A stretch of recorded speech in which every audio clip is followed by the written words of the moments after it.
Okay, writing formulas for ionic compounds that contain multivalent metals.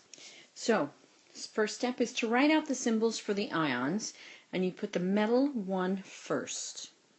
Step 2, you have to determine the charge on the ions. The Roman numerals will indicate the charge on the metal, the metallic charge.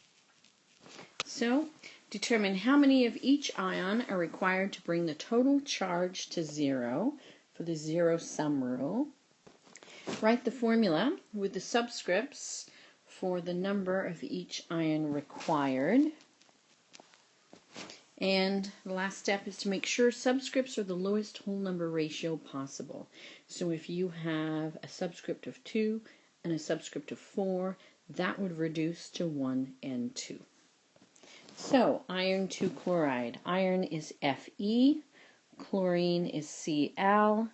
So, iron has a charge of 2, indicated by the Roman numerals 2, and chloride is 1. So, 2 positive for iron, 1 negative for chlorine. To get these numbers to be the same, I would need 2 of the chlorines. So the formula is FeCl2. Copper 1 oxide. So I've got copper and I've got oxygen.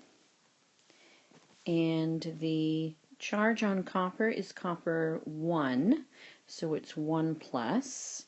And oxygen is 2 negative. So in order to make these numbers the same, I would need 2 of the coppers to make it 2 plus. 2 plus plus 2 negative is 0. So my formula would be Cu2O, because the number that you multiply is the number of that atom. Lead 4 sulfide. So lead is Pb, sulfide is sulfur, and lead 4 means that the lead has a charge of plus 4.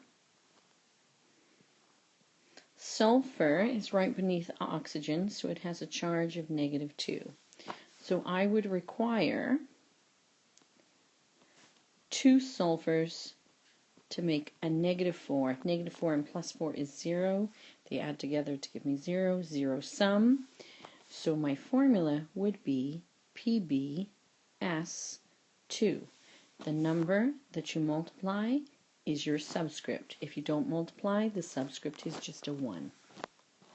Okay, if you like the cross-drop method better, you follow the same first couple of steps, writing the element symbols, determining what the charges are.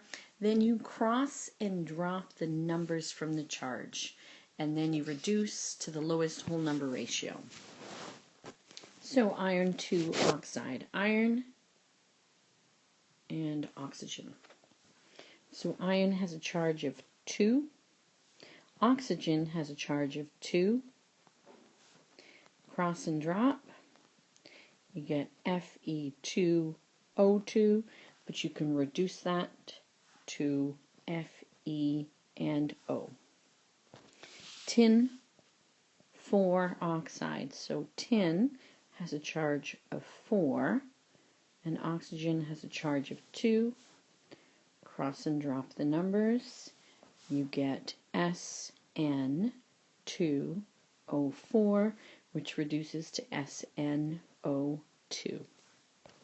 Copper 2 chloride, CuCl.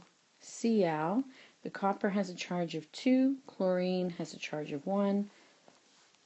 Cross and drop, and you get Cu, we don't write the subscripts for 1, Cl2.